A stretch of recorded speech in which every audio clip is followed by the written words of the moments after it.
বাংলাদেশের শাসন ক্ষমতার সর্বোচ্চ মহলে বসেছিলেন, সেটা সে এক মানে সর্বতভাবে পালন করতে পেরেছে। মানে দেশকে ধ্বংস করার জন্য যা যা করা দরকার 18 মাসে একদমই আপনার হচ্ছে টেক্সট বুক স্টাইলে যেসব অর্গানাইজেশন গুলোকে ধ্বংস করা দরকার, স্টেট অর্গান গুলোকে ধ্বংস করার দরকার, দেশকে লম্বা সময়ের জন্য হচ্ছে একটা ক্রাইসিসের মাঝে ফেলে রাখা দেওয়া দরকার, এই কাজগুলোর জন্য সে বসেছিল এবং সেগুলো সে খুব চমৎকার ভাবে সফলভাবে সম্পন্ন করতে পেরেছে। সেই হিসাবে তার পারফরমেন্স আসলে অসাধারণ।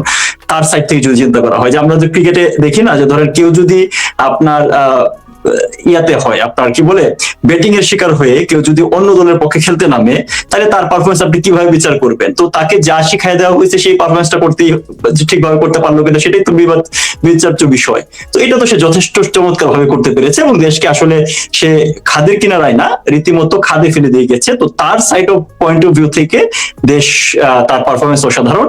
কিন্তু যদি বাংলাদেশের পয়েন্ট অফ ভিউ থেকে দেখেন যে বাংলাদেশ আসলে কি অবস্থা হচ্ছে, সে যেটা আমি আগে বলছিলাম, যে বাংলাদেশ আসলে রীতিমতো ডক্টর ইউনূস চলে যাওয়ার পরে যে জিনিসটা আমরা শুনতে পাচ্ছি, যে ফেব্রুয়ারিতে যে কথিত একটা ইলেকশনের চেষ্টা করা হচ্ছে, সেটা দেওয়ার পরে চলে যাওয়ার কথা, তার চলে যাওয়ার পরে আসলে বোঝা যাবে অনেক ক্ষেত্রে অনেক কিছুই কিন্তু সামনে আসছে না। যখন চলে যাবেন তখন যখন এই স্টেট স্ট্রাকচার গুলা অন্য কারো হচ্ছে নিয়ন্ত্রণে যাবে বা অন্য কোনো গভর্নমেন্ট ফর্ম করবে, তারা যখন হচ্ছে মাইনিউটলি বিষয়গুলা দেখার সুযোগ পাবে যে কোন কোন জায়গায় হচ্ছে আপনার স্ট্রাকচারাল ড্যামেজ হয়েছে, তখন আসলে ক্লিয়ারলি বোঝা যাবে যে দেশের অবস্থা কতটুকু ক্ষতি উনি করে গিয়েছে। আর এভাবে যদি বলেন যে তাকে হচ্ছে আপনি কিভাবে বিচার করবেন, ধরেন সে হচ্ছে আপনার বলে না যে মুনাফিকের হচ্ছে আপনার 3টা চিহ্ন থাকে, কথা বললে মিথ্যা কথা বলে, ওয়াদা করলে ওয়াদা খেলাপ করে, এবং আমানত রাখলে সেই আমানত সে হচ্ছে আপনার হচ্ছে নষ্ট করে।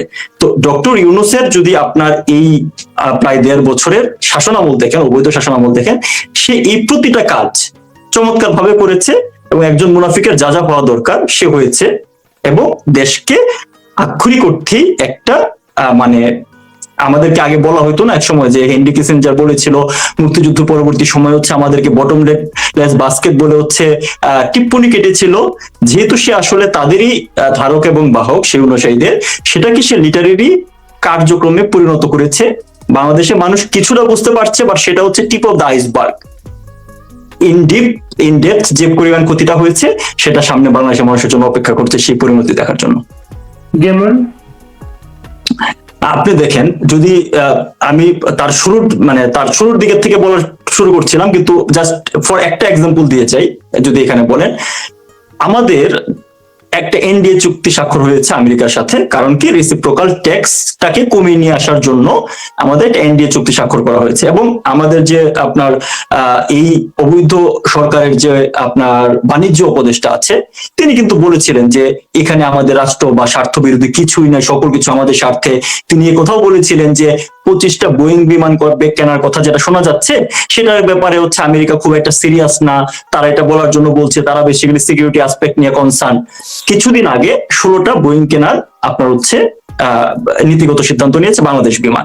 এখন আপনি বলতে পারেন যে বাংলাদেশ বিমান বোয়িং কিনলে তো বিমানের সক্ষমতা বাড়লো, তাদের সমস্যাটা কোন জায়গায়?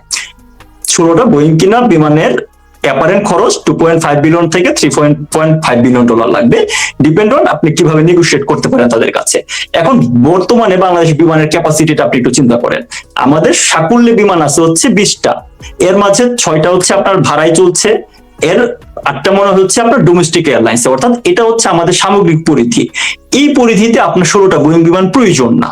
তো আপনি 16টা বোয়িং বিমান কেন কিনছেন? কারণ আপনি মাথা বিক্রি করে আসছেন এনডিএ স্বাক্ষরের মাধ্যমে যে আপনার 25টা বোয়িং বিমান কিনবেন। তার প্রথম ধাপে আপনি 16টা কেনার জন্য হচ্ছে আপনার নীতিগত সিদ্ধান্ত নিয়েছেন এবং বাজেট বরাদ্দের আলাপ আলোচনা চলছে, এবং শিওর থাকে যে ইউনূস যাওয়ার আগে এটা একটা ফয়সালা করে যাবে।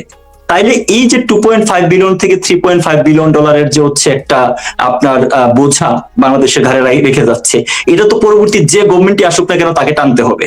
এখানেই কিন্তু শেষ না। আপনি দেখেন কিছুদিন আগে কিন্তু ফ্রান্সের অ্যাম্বাসেডর থেকে শুরু করে ইউরোপিয়ান ইউনিয়নের অন্যান্য অ্যাম্বাসেডররা একাধিক মিটিং করে এই কথাও বলেছে যে তাদের এয়ারবাস কেনার জন্য যেন হচ্ছে বাংলাদেশ আপনার বিবেচনা করে, সক্রিয়ভাবে বিবেচনা করে, দ্যাট ওয়াজ দ্য ওয়ার্ড। তার কারণটা হচ্ছে একই সাথে তারা এটাও মনে করাই দিয়েছে যে এনডিএ এর কথা তো আর সরাসরি বলতে পারে না, যেহেতু তারা মিউচুয়াল অ্যালাই, কিন্তু তারা এটা বলে দিয়েছে যে তোমরা এলডিসি গ্রাজুয়েশন হইলে তোমাদেরও তো হচ্ছে আপনার ট্যাক্স রেমিটেন্স ইয়ার দরকার হবে, মানে ইউরোপিয়ান ইউনিয়নেও তো তোমাদের বাণিজ্য আছে, সেখানেও তো তোমাদের হচ্ছে ট্যাক্স এক্সামশনের দরকার হইতে পারে। এই বিষয়গুলো মাথায় রেখে তোমরা সিদ্ধান্ত নিও।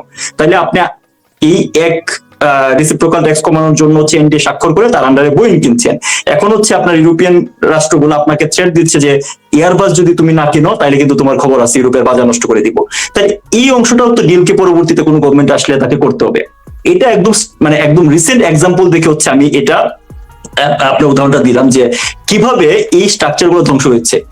এনডিএ নিয়ে কিন্তু হচ্ছে সেই অর্থে কোনোভাবে আলোচনা, যেহেতু হচ্ছে নামই হচ্ছে এনডিএ নন ডিসক্লোজার এগ্রিমেন্ট, এটা তো প্রকাশ্যে না আসারই কথা, কিন্তু তার একটা বড় অংশ কিন্তু সামাজিক যোগাযোগ মাধ্যমে এসেছিল। তার কারণটা হচ্ছে যে আপনার কাস্টমস মানে আপনার ট্যাক্স ডিপার্টমেন্টের, রাজস্ব ডিপার্টমেন্টেরই একজন কর্মকর্তা, অবভিয়াসলি তাকে সেলুট যে তিনি এটাকে রাষ্ট্রবিরোধী মনে করে এটা সামনে হচ্ছে একটা বড় অংশ কিন্তু এক্সপোজ করেছিলেন, এবং তারপরে তার কারণে তার চাকরিও চলে যায়। তো সেটার আলোকে যদি যে কোনো ব্যক্তি একদম নির্মোহভাবে যদি হচ্ছে একটু এই ডকুমেন্টটা পড়ে দেখে, তাইলে তারা এটা বুঝতে পারতো যে এটা আসলে হচ্ছে একটা দাসত্বের দলিলে সাইন করা। কিন্তু ডক্টর ইউনূস ক্ষমতায় থাকার জন্য বা তার ক্ষমতাটাকে প্রলং করার জন্য এই কাজটা কিন্তু হচ্ছে চোখ বন্ধ করে ফেলছে, যে এটার কারণে হচ্ছে আমাদের ফিউচার বিজনেস। আপনি দেখেন আজকে আমেরিকা কিন্তু গম কিনতে হবে তাদের কাছ থেকে, আপনি হচ্ছে এলএনজি কিনতে হবে তাদের কাছ থেকে, বাংলাদেশের কৃষিতে তাদের হচ্ছে একটা ইন্টারেস্ট দেখাচ্ছে, জাহাজ শিল্পে তারা হচ্ছে বাংলাদেশের কাছে জাহাজ বিক্রি করতেছে। কোন জাহাজ? যে জাহাজ চীনে তৈরি হয়, অর্থাৎ চীনের তৈরিকৃত জাহাজ কিনতে হবে আমেরিকা থেকে। সো এই এনডিএর আলোকে তো একটা বড় যে সমস্যাটা তৈরি করে যাচ্ছে, সেটা কিন্তু হচ্ছে পরবর্তী ফিউচার গভর্নমেন্ট, কোন গভর্নমেন্ট তো না, গভর্নমেন্ট তো আসলে জনগণের প্রতিনিধি, বাংলাদেশের জনগণের উপরে কিন্তু এটা হচ্ছে জগদ্দল পাথর হয়ে বসে থাকবে।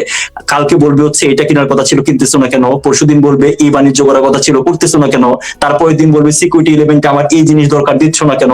তো এই সমস্যাগুলো কিন্তু কোনো আপনার হচ্ছে ইলেক্টেড গভর্নমেন্ট বা ডেমোক্রেটিক গভর্নমেন্ট কখনো এইভাবে নেয় নাই, তারা কিন্তু হচ্ছে এই জিনিসটা নিয়েছে। তাই এটা হচ্ছে জাস্ট একটা সিম্পল এক্সাম্পল, ধরেন প্রতিটা স্ট্রাকচারে তারা আসলে কিভাবে হচ্ছে আপনার ক্ষতি করেছে।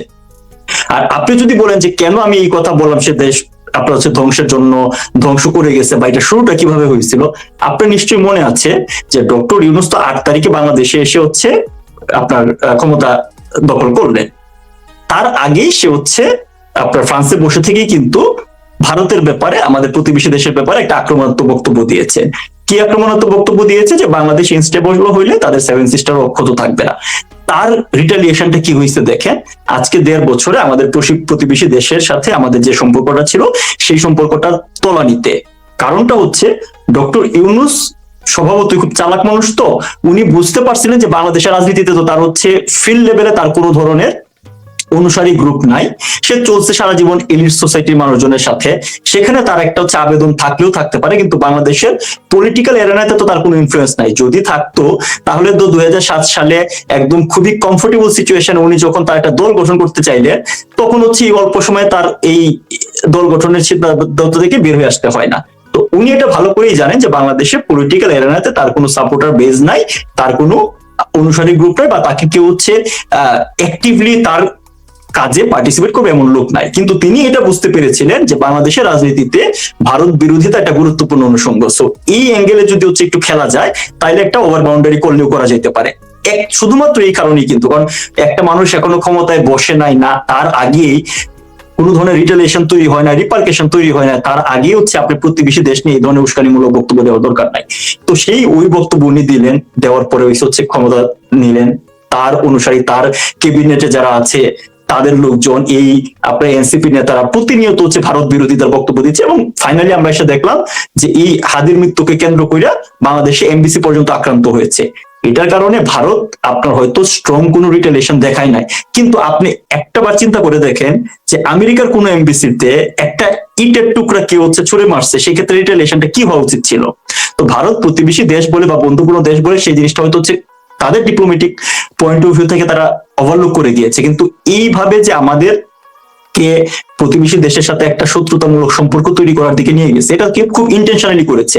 এই জিনিসটা রিপ্লে করতে কিন্তু আপনার অনেক দিন লাগবে, মানে ওভারনাইট এটা হচ্ছে রিপে হওয়ার কোনো সুযোগ নাই, কারণ এই সম্পর্কটা আপনার এখন হচ্ছে একটা সময় হচ্ছে পলিটিক্যাল পার্টি যে কোনো বক্তব্য দিতে পারে একটা প্রতিবেশী দেশ সম্পর্কে, যে কোনো এন্টিটি সম্পর্কে, কিন্তু আপনি যখন রাষ্ট্রীয় ক্ষমতায় বসবেন, সরকারি চেয়ারে বসবেন, তখন আপনার বক্তব্য এরকম র্যান্ডম কোনো স্টেটমেন্ট হতে পারে না। রাজপথে দাঁড়ায় যে কেউ হচ্ছে আপনার সকাল সন্ধ্যা হচ্ছে ভারত এমবিসি ঘেরাও করার কর্মসূচি দেয়, এগুলো এর আগে আমেরিকার এমবিসি ঘেরাও কর্মসূচি হয়েছে, এগুলো হচ্ছে নিয়মতান্ত্রিক ব্যাপার, মানে রেগুলার পলিটিক্যাল অ্যাক্টিভিজম। কিন্তু আপনি পদে থেকে এই ধরনের বক্তব্য দিতে পারেন, শুধু সেখানেই শেষ না, উনি কিন্তু হচ্ছে চীন সফরে গিয়া চীনের প্রেসিডেন্টকে আহ্বান জানাইছে ভারতের সেভেন সিস্টারে যেন হচ্ছে বিজনেস আপনার হচ্ছে তারা সম্প্রসারণ করে। আপনি জাস্ট বলেন তো এটা কোন ভাবে আসলে রিলেভেন্ট মনে হয়, বা কোন এটা করে বাংলাদেশের কোন ধরনের স্বার্থ কায়েম হইতে পারে? কোনো স্বার্থ নাই, কারণ হচ্ছে এটা করে উনি হচ্ছে আপনার চীনের গুড বুকে থাকতে গেছে। আবার দেখেন ভন্ডামির প্রতিরূপ দেখেন, এই ভারতের প্রধানমন্ত্রীর সাথে দেখা করার জন্য তাদের কত আকুতি, এবং ফাইনালি দুবাইয়ে যখন হচ্ছে দেখা হইলো, তার আগে পরে খাচ্ছে যাচ্ছে হাঁটছে সকল ছবি আমরা সোশ্যাল মিডিয়াতে দেখতে পাইলাম ওনার পেজ থেকে। তো এটা হচ্ছে তার ভন্ডামি বা মুনাফিকের প্রতিরূপ, যেটা মনে আছে সেটা বলে না, যেটা করতে চায় মানে আপনার হচ্ছে এক্স্যাক্টলি তার ভিতরে যে জিনিসটা সেটা সে কখন হচ্ছে রিপ্রেজেন্ট করেন। তো এটা গেল হচ্ছে আমাদের প্রতিবেশীর সাথে সম্পর্কের দিকে ব্যাপার। তো সর্বতভাবে আপনি যে কোনো অ্যাঙ্গেলেই দেখেন না কেন, যেটা বলছিলাম যে ওই শুরুর পরে উনি যে ক্যাবিনেটটা যে উপদেষ্টা পরিষদটা বানাইছেন, ফজলুল বারী ভাই আপনি দীর্ঘদিন সাংবাদিকতা করেছেন, আপনি বাংলাদেশের রাজনীতি নারী নক্ষত্র তো ভালো জানেন, এবং যে মানুষগুলো এখন উপদেষ্টা পদে বসেছে তাদের উত্থান বেড়ে ওঠাও আপনি দেখছেন। আপনি আমার বলেন তো, এই 10 জন থেকে শুরু 12 জন থেকে শুরু হয়েছিল, এরা কি কোনোভাবে বেস্ট সুইটেড? এরা কখনো 300 মানুষ মেনটেন করছে? এরা সারা 18 কোটি মানুষের হচ্ছে আপনার নিয়েছে। উনি তার নিজের প্রতিষ্ঠানের হচ্ছে নূরজাহান বেগমকে স্বাস্থ্য উপদেষ্টা বানিয়ে দিয়েছে কোনো কারণ ছাড়া। তো এই যে নেপোটিজম, তার আত্মীয় স্বজনকে তো পরবর্তীতে পদায়িত করেছে, কিন্তু তার শুরুটা আমি এই কারণেই বলছি যে উনি কোন ইন্টেনশন নিয়ে শুরু করছে, বলে না যে সকাল আসলে হচ্ছে দিনকে দেখায়। তাহলে উনার শুরুটা কি ছিল? শুরুটা ছিল ফ্রান্সে বসে থেকে প্রতিবেশীদের সম্পর্কে আগ্রাসী মন্তব্য। তার পরবর্তীতে উনি এমন একটা ক্যাবিনেট ফর্ম করলেন, বাংলাদেশের যে কোনো মানুষ যারা রাজনীতি সম্পর্কে ন্যূনতম ধারণা রাখে তারা জানে that is mean to be failed, এটা ফাংশনাল করার কোনো কারণ নাই, কিন্তু সেটা উনি ইচ্ছাকৃতভাবে ওই অংশ চুজ করেন, এবং সেই চুজ করার মাঝে শুরুতেই উনি নেপোটিজম এমন একটা উদাহরণ তৈরি করলেন, এমন একজন ব্যক্তিকে স্বাস্থ্য উপদেষ্টা বানাইলেন যার স্বাস্থ্য রিলেটেড খাতে কোনো ধরনের হচ্ছে এক্সপিরিয়েন্সই নাই। পরবর্তীতে আপনি বাকি 18 বা 1.5 বছরে দেখেন তার এই সকালবেলা তার শুরুতে যে তার মোটিভটা ছিল সেগুলাই তো উনি বাস্তবায়ন করেছেন। উনি আসার সাথে সাথে তার কেসগুলোকে উনি উইথড্র করে নিয়েছেন, তার প্রতিষ্ঠানগুলোকে বেনিফিট দিয়েছেন, সেগুলো অলরেডি বহুল চর্চিত, সেগুলোতে আমি আর গেলাম না। আমি জাস্ট ইন্ডিকেট করতে চাচ্ছি যে উনি শুরুটা কোন পার্সপেক্টিভে করেছিলেন। তো উনি যে পার্সপেক্টিভে শুরু করেছিলেন, উনি গত 18 মাসে কন্টিনিউয়াসলি সেই কাজগুলোই করে গেছেন, এবং সেইগুলোর নেগেটিভ ইম্প্যাক্ট আলটিমেটলি বাংলাদেশের উপর পড়ছে, এবং সর্বতভাবে দেখেন উনি লাভবান হয়েছেন। এখন যে দুটো দল ফিল্ডে আছে, বিএনপি এবং জামাত, তাদের সাথে আমেরিকানরা কথা বলছে, এবং তারা আমেরিকাকে কনফার্ম করছে তারা এটি কন্টিনিউ করবে। আমরা কি কোন একটা দীর্ঘমেয়াদী একটা ফাঁদে পড়লাম? তারা কি করবে বললো ভাই? তারা এটা কন্টিনিউ করবে। এই আলোচনা তাদের সায় আছে, তাদের সায় আছে। এবং আরেকটা জিনিস খুব সিগনিফিকেন্ট, আপনি দেখেন উপদেষ্টা, নিরাপত্তা উপদেষ্টা সহ 3 জন বিমানের ইয়েতে গিয়েছেন, যে এই পরিচালনা পরিষদে গিয়েছে, পরিচালনা পরিষদে কেনাকাটায় ওরা থাকবেন। বিমানের কেনাকাটা মানেই তো আমরা সবসময় জানি, জানি সেটা। এই 3 জন কি আগামীতে যেই গভর্নমেন্ট আসুক না কেন, আমেরিকান স্বার্থ যাতে এনশিওর থাকে, এর জন্যই কি আগে ভাগে ওরা ওইখানে চলে গেলে, নতুন গভর্নমেন্ট আসলো ওরা এখানে থাকবেন? ভাই আপনি খেয়াল করে দেখেন, এখানে কিন্তু শুধুমাত্র এই 3 জনকে দিয়ে না, এই যে উপদেষ্টা শেখ বশিরউদ্দিন, সে নিজে বিমানের হচ্ছে এমডি হয়েছে, মানে একটা বাণিজ্য টোটাল সেক্টর উপদেষ্টা থাকা সত্ত্বেও সে হচ্ছে বিমানের আপনার হচ্ছে এমডি হয়েছে। সো এই পুরো স্ট্রাকচারটা আসলে ডিজাইন করা, আপনি যে জিনিসটা বললেন যে দেখেন বাংলাদেশে যে অ্যাপারেন্ট একটা হচ্ছে ডামি ইলেকশন করার কথা হচ্ছে, সেখানে হচ্ছে একটা মেজর জনগোষ্ঠী যারা আওয়ামী লীগের সাপোর্টার, তাদের কোনো ধরনের পার্টিসিপেশন নাই, আওয়ামী লীগের পার্টিসিপেশন নাই। সুতরাং পরবর্তীতে যদি নির্বাচন হয়ও এবং তার মাধ্যমে একটা সরকার গঠিত হয়ও, আলটিমেটলি এটা জনবিচ্ছিন্ন একটা সরকার হবে, যাদের আসলে যারা মাস পিপলকে রিপ্রেজেন্ট করে না। তারা যেভাবেই বলার চেষ্টা করুক না কেন, সারা দুনিয়া এবং বাংলাদেশের সচেতন মানুষ কিন্তু এটা বুঝে। তাহলে আপনি যে অংশটার কথা বলেন যে যারা বাংলাদেশ থেকে হচ্ছে আপনার বেনিফিট নিতে চায়, তারা তো চাবেই এই দেশের ভিতরে এরকম হচ্ছে আনস্টেবল একটা সিচুয়েশন। তার কারণটা হচ্ছে এই ইউনুস যেমন হচ্ছে নাকে খত দিয়ে এই ওয়েস্টার্ন গ্রুপ বা তাদের ডিপ স্টেট বলি আপনি বা যে নামই তাদেরকে ডাকেন না কেন, বেনিফিশিয়ারি গ্রুপ, তারা তাদের হচ্ছে পারপাস সার্ভ করতে হচ্ছে, পরবর্তীতে যেই আসবে না কেন তারা বাধ্য হবে এই পারপাসটা সার্ভ করার। কারণ কি, এর বাইরে যাওয়ার তাদের কোনো সুযোগ নাই।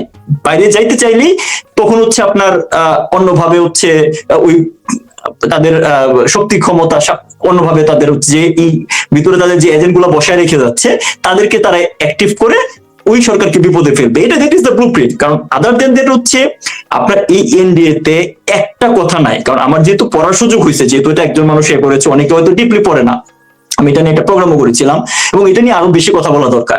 এই 25টার মতো হচ্ছে ডিমান্ড আছে, 25টা পয়েন্টে বিভিন্ন ধরনের বিষয় আছে। সমস্যা হচ্ছে মানে ইন্টারেস্টিং বিষয় হচ্ছে এই 25টা পয়েন্টের এক জায়গায় তো এই কথাটা নাই যে বাংলাদেশের জন্য আমেরিকা এই কাজটা করবে। এই 25টা পয়েন্টের প্রতিটা জায়গাতেই আছে বাংলাদেশকে এই কাজটা করতে হবে। বাংলাদেশকে শিপিং আপনার হচ্ছে যে তৈরি হচ্ছে শিপিং, আমাদের একটা গ্রোয়িং ইন্ডাস্ট্রি, সেটাকে আমেরিকার স্ট্যান্ডার্ডে নিয়ে যেতে হবে। বাংলাদেশের এই কৃষি খাতকে তাদের হচ্ছে সিস্টেম আমেরিকার ইয়াতে নিয়ে যেতে হবে। আমাদের যে সমুদ্র সীমা সেখানে মৎস্য আরোহণ কিভাবে হবে সেটার ব্যাপারে হচ্ছে তারা ডিসিশন দিবে। মানে ডিসিশন দিবে মানে কি, তাদের আলোকে করতে হবে। কথা তো এরকম ভাবে ডিপ্লোমেটিক্যালি লিখে, বাট যখন এগুলো ইমপ্লিমেন্ট করতে যায় সেটা আমরা বুঝলাম। যেখানে বসিরুদ্দিন যে বলছিল যে হচ্ছে আমেরিকাকে বোয়িং বিমানের ব্যাপারে হচ্ছে আপনার সিরিয়াস মনে হয় নাই, ওই দিন 4 মান্থসের ভিতরে বোয়িং 16টা বোয়িং বিমান কেনার আপনার হচ্ছে চুক্তি হয়ে গেছে। সেখানে আমাদের ডিফেন্স রিলেটেড বেশ কিছু হচ্ছে বিষয় আছে যে আপনার মার্কিন যুক্তরাষ্ট্র থেকে কিনতে হবে, স্পেশালি আপনার হচ্ছে চীন বা রাশিয়া থেকে কেনা যাবে না। অথচ আমাদের হচ্ছে আর্মি বলেন, আপনার হচ্ছে বিমান বাহিনী বলেন বা নেভি বলেন, আমাদের যে এক্সিস্টিং যে ডিফেন্স স্ট্রাকচার তার 90% হচ্ছে এই 3টা দেশ থেকে।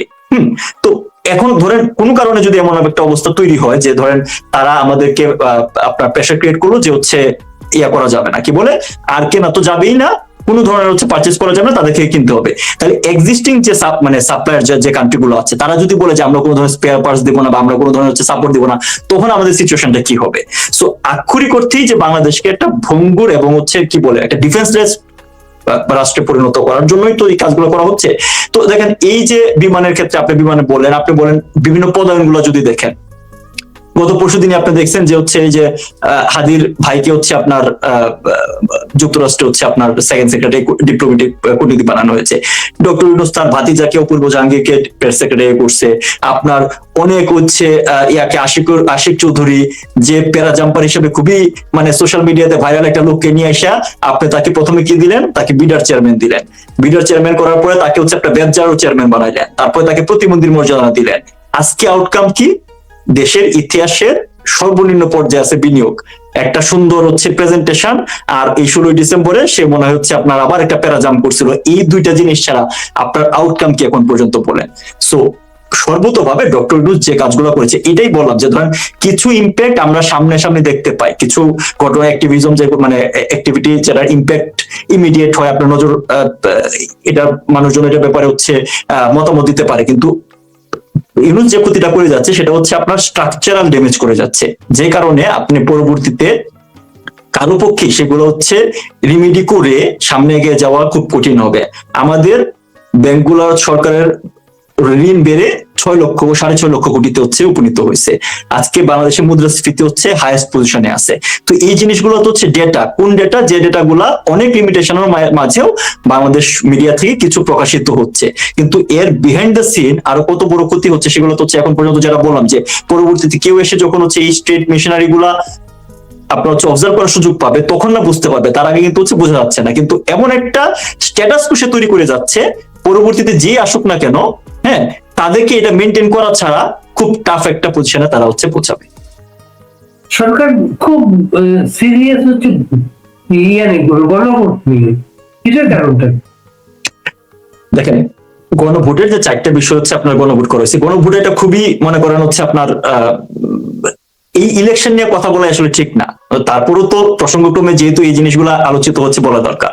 দেখেন গণভোটের ব্যাপারে এখানে যে 4টা পয়েন্ট আলো গণভোটের একমাত্র কারণ হচ্ছে যে আলোচনাটা আমরা আগে করছিলাম যে পরবর্তীতে যারাই ক্ষমতায় আসুক না কেন তাদের ভিতরে হচ্ছে ভাগাভাগিটা কিরকম হবে, সেই ভাগাভাগিটা এনশিওর করা।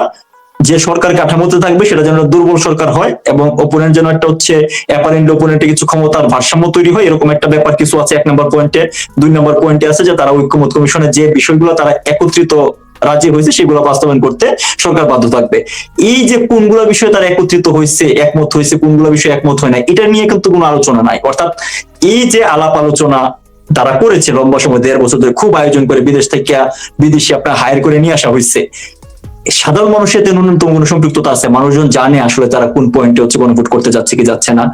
এবং সরকার দেখেন প্রত্যক্ষ ভাবে হচ্ছে এই গণভোটের পক্ষে হচ্ছে ক্যাম্পেইন করে যাচ্ছে। তার গণভোটের পক্ষে ক্যাম্পেইন করার একটাই কারণ, মানে এই গণভোট ক্যাম্পেইন করার একটা কারণ, এবং একটা ইলেকশন যদি হয় ভাই আপনি শিওর থাকেন যে এই যে কোনো ভাবে হচ্ছে এই গণভোটকে হারটাকে রেফারেন্ডামে হাকে জয়ী করানো হবে। তার কারণটা হচ্ছে সেক্ষেত্রে হচ্ছে সংবিধানের প্যারালালি তাদের এই কথিত জুলাই সনদটাকে হচ্ছে আপনার নিয়ে আসা হবে, এবং এই ডক্টর ইউনূস গত 18 মাস যে অপকর্ম দুর্নীতি দেশকে ধ্বংস করছে তার সবকিছু আসলে সে এই গণভোটের মাধ্যমে হালাল করে দিয়ে যেতে যাচ্ছে।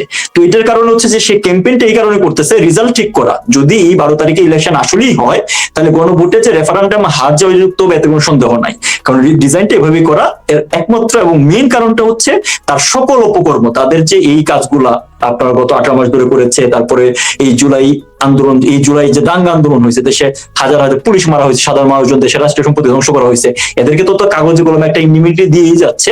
এটার একটা পরিপূর্ণ রূপ আকারে হচ্ছে গণভোটটাকে তাদের একটা হচ্ছে শিল্ড হিসেবে আসলে পরবর্তীতে ব্যবহার করবে, যে দেশের মানুষজন এটার পক্ষে সায় দিচ্ছে, সুতরাং ডক্টর ইউনূস যা করছে তাই ঠিক। এটা তার হচ্ছে একটা ভ্যালিডেশন ছাড়া আর কিছুই না। কিন্তু মানুষজন কোন পক্ষেই কিন্তু কেউই এই গণভোটের পক্ষে কি আছে না আছে, কোন কোন বিষয়ে তারা একমত হয়েছে, এই আলোচনাটার আদৌ অথরিটি তারা কিনা, কেন তারা এই আলোচনা করছে, এই ধরনের কোনো বক্তব্য তারা নাই। অথচ প্রকাশ্যে তারা হচ্ছে আপনার গণভোটের পক্ষে প্রচারণা চালাচ্ছে। এবং দেখেন এদের প্রত্যেক কাজে এমন ভণ্ডামি প্রকাশ পায়, হ্যাঁ, কেচি উদাহরণ দিবে মানুষজনকে। যেমন ওই আশিক চৌধুরী যেভাবে হচ্ছে একটা প্রেজেন্টেশন দিয়ে খুব হাইপ তৈরি করছিল, কিন্তু ফলাফল হয়েছে লবডঙ্কা, কোনো বিনিয়োগ বাড়ে নাই।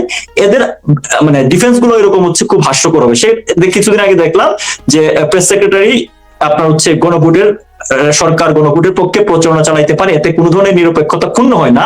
এই কথা বলতে গিয়া উদাহরণ হিসেবে আনছে যে ব্রিটেনে যখন হচ্ছে ব্রেক্সিট হয়েছিল, সেই ব্রেক্সিটের পক্ষে তো হচ্ছে সরকার নাকি প্রচারণা চালাইছিল, যেটা সর্বতভাবে মিথ্যা এবং ভুল।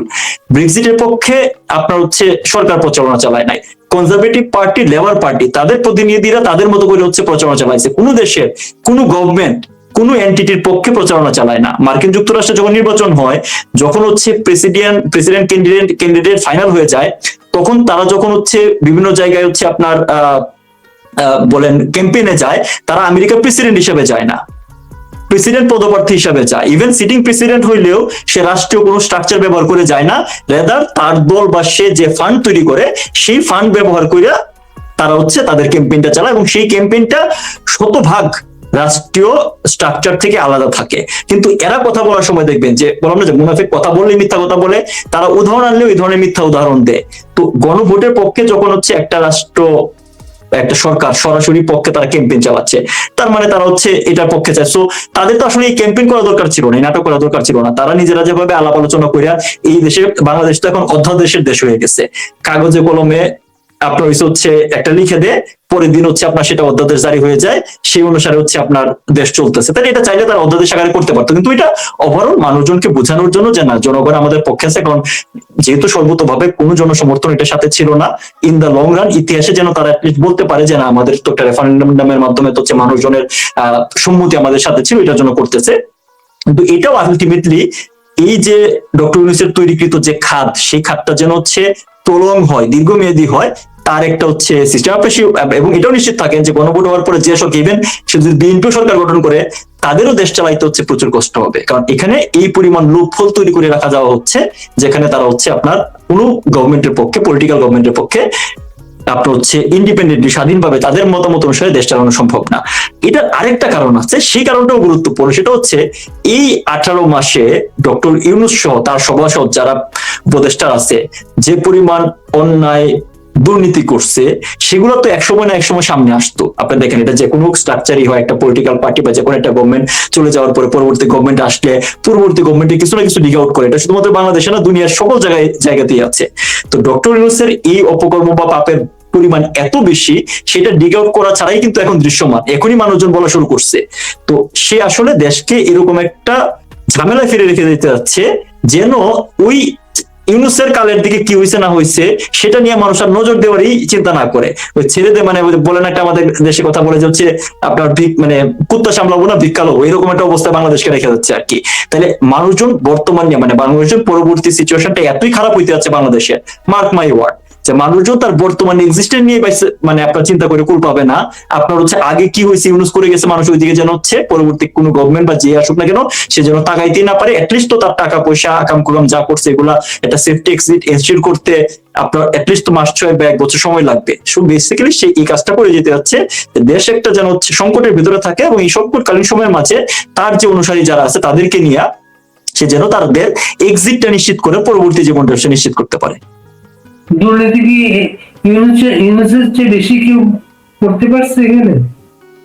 ইতিহাসেই তো ধরেন বাংলাদেশের ইতিহাসেই তো ইউনুসের থেকে বেশি দুর্নীতি কেউ করতে পারে না, মানে এখন শুধু আপনি বলেন কেন, মানে বাংলাদেশের এন্টায়ার হিস্ট্রিতে একটা মানুষ মানে এটা এর পরিমাণ আপনার আমরা ইয়া দেখি না, আপনার হচ্ছে কি বলে catch me if you can মুভিটা আছে না, লিওনার্দো ডিক্যাপ্রিও যে মুভিটা, ডক্টর ইউনুসের জীবনী নিয়ে যদি হচ্ছে মুভি তৈরি করা হয় এর থেকে বেশি আকর্ষণীয় হবে।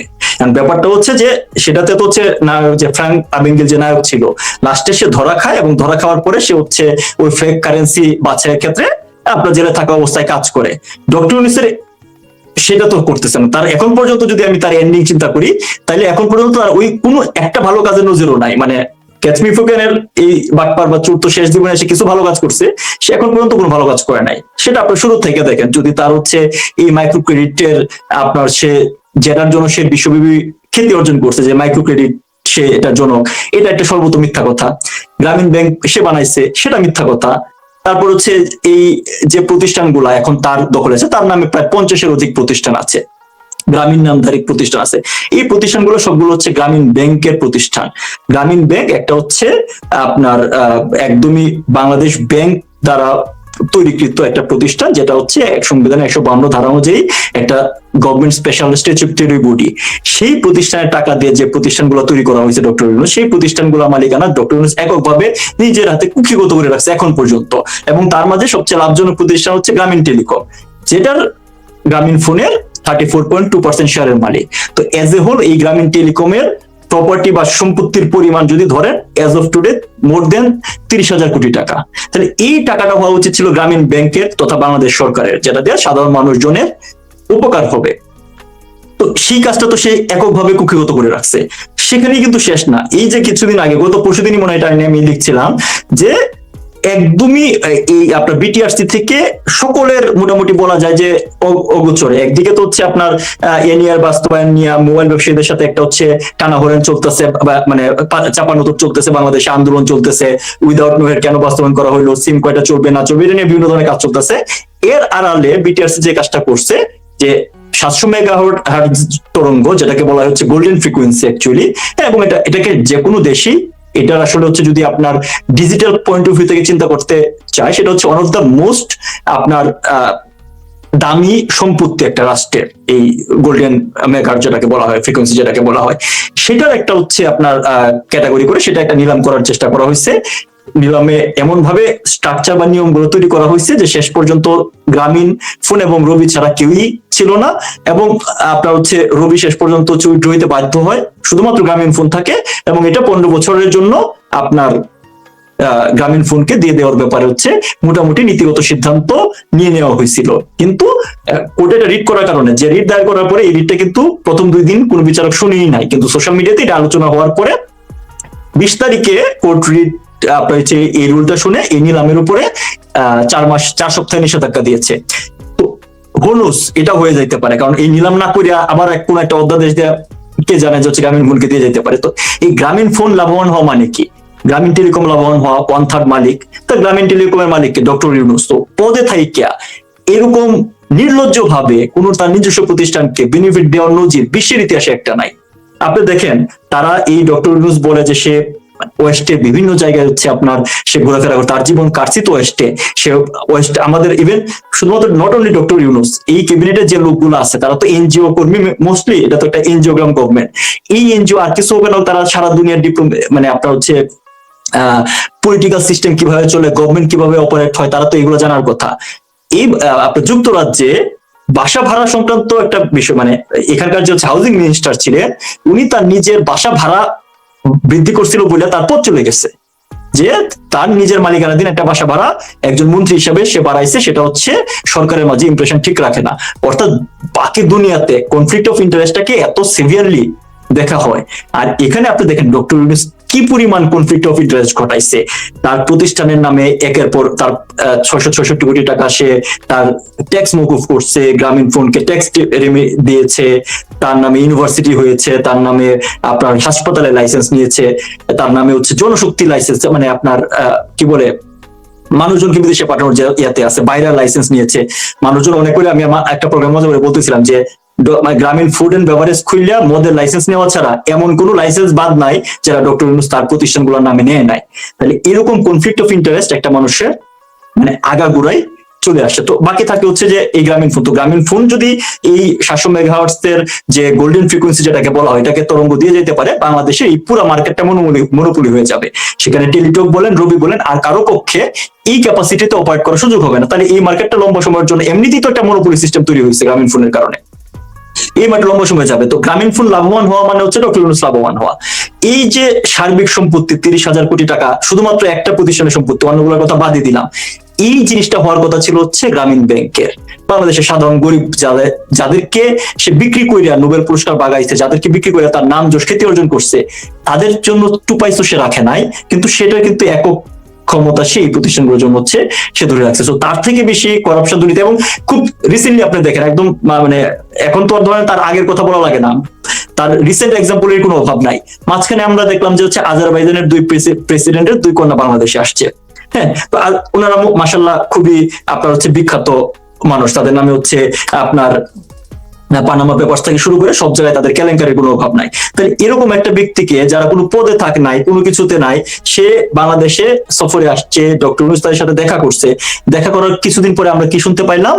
সুইজারল্যান্ড থেকে বাংলাদেশ এলএনজি ক্রয় করবে। সুইজারল্যান্ড থেকে এলএনজি ক্রয় করবে কেন? সুইজারল্যান্ড থেকে এলএনজি ক্রয় করবে কারণ সেটা হচ্ছে আজারবাইজান ভিত্তিক একটা প্রতিষ্ঠান। তাহলে আজারবাইজান ভিত্তিক একটা প্রতিষ্ঠান থেকে ক্রয় করবে কোথা থেকে? সুইজারল্যান্ড থেকে। তা আপনি কান্ট্রি গুলো দেখেন, সুইজারল্যান্ড, এর আগে আমরা কি দেখেছি? দুবাই থেকে চাল ক্রয় করবে। কার চাল ক্রয় করবে? ভারতের চাল, দুবাই হইয়া। মানে কোন জিনিস উনি হচ্ছে সোজাভাবে করে না, বাঁকা ভাবে করে। তার সারা জীবনটাই বাঁকা ভাবে। কেন বাঁকা ভাবে করে?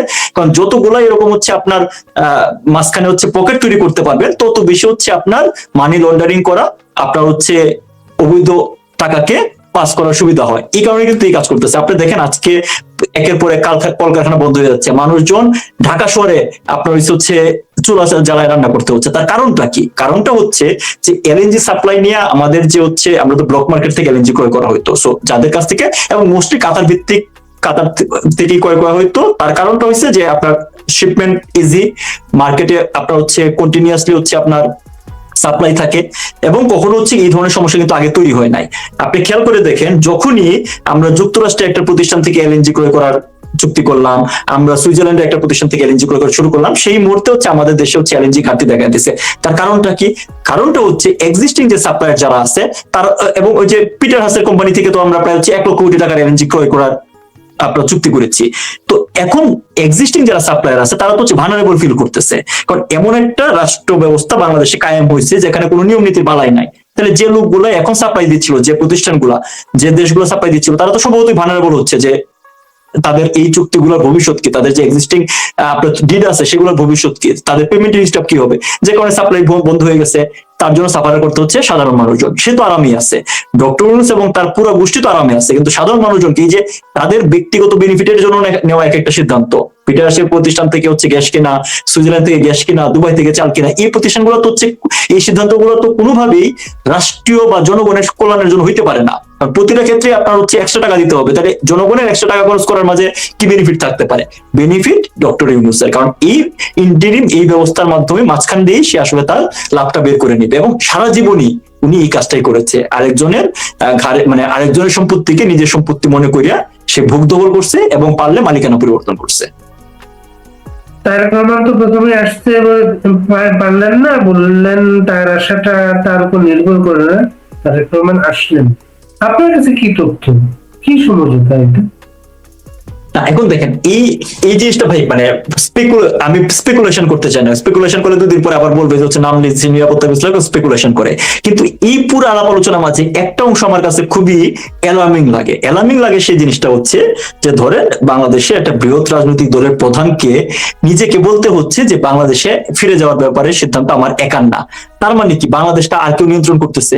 কারণ একটা রাজনৈতিক দল রাজনীতি করবে কি করবে না তার সিদ্ধান্ত, বা একজন ব্যক্তি রাজনীতি করবে না করবে তার সিদ্ধান্ত হচ্ছে তার নিজের। আর সে যদি বড় লিডার হয় তার সমর্থকরা তাকে চায় কি চায় না, এর মাঝে তো হচ্ছে কোনো যদি কিন্তু বা অন্য কোনো থার্ড পার্টি থাকতে পারে না।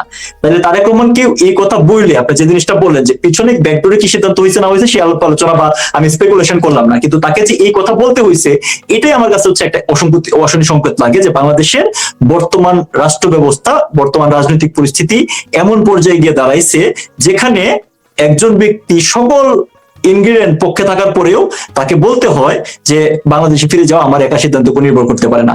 তাইলে এখন যাদের সিদ্ধান্তের আলোকে উনি দেশে ফিরলেন তাদেরকে ওনাকে কি দিতে হবে না হবে এটা তো উনি নিশ্চয়ই একটা বোঝাপড়া করে গিয়েছেন। এই বোঝাপড়ার মাঝেই তো হচ্ছে আমাদের সার্বভৌমত্ব ধ্বংস হয়, এই বোঝাপড়ার মাঝেই তো আমাদের স্বাধীনতা ক্ষতিগ্রস্ত হয়, এই বোঝাপড়ার মাঝেই তো আমাদের দেশের জনগণের হচ্ছে আপনার ক্ষতিগ্রস্ত হয়, তাদের বেসিক যে রাইট গুলো আছে সেগুলো হয়। কারণ এই ডক্টর ইউনূস তার 18 মাসের আপনার হচ্ছে ম্যান্ডেটেড যে একটা সরকার চালাইলেন তার কোনো ধরনের হচ্ছে আপনার যেহেতু তার জবাব দিতে ছিল না, আপনি দেখেন চিন্তা করেন একটা ব্যাপার, গত 18 মাস ধরে বাংলাদেশে কোনো ধরনের স্থানীয় সরকারের কোনো গভর্নমেন্ট ফাংশন কাজ করে না। তাহলে একটা গ্রামের একটা মানুষের যে বেসিক নিড গুলো আছে সেগুলো কিভাবে ফুলফিল হইতেছে? এই যারা যমুনাতে বসে আছে যারা হচ্ছে ইভেন আমার কাছে মাঝে মাঝে খারাপ লাগে এই জিনিসটাও যে যারা ইভেন ধরেন ওয়েস্টার্ন যারা হচ্ছে আমাদেরকে ডেমোক্রেসি শিক্ষা দেয়, বিভিন্ন সময় আমাদেরকে লেসন দেয় এটা করো এটা করো, তারা কি কখনো এই জিনিসটা ভাবছে যে 18 মাসে একটা দেশে কোনো জনপ্রতিনিধিত্ব নাই, স্থানীয় সরকার ব্যবস্থা কিভাবে কাজ করতেছে, গ্রামের একটা প্রান্তিক মানুষের সারটা ঠিক মতো পাইতেছে না সেটা কে দেখতেছে, তার বার্থ রেজিস্ট্রেশনটা কি করতেছে যে 18 মাসে কোনো এন্টিটি নাই? তাহলে এই জিনিসটা বাংলাদেশের স্ট্রাকচারের উপর কথা বলছে।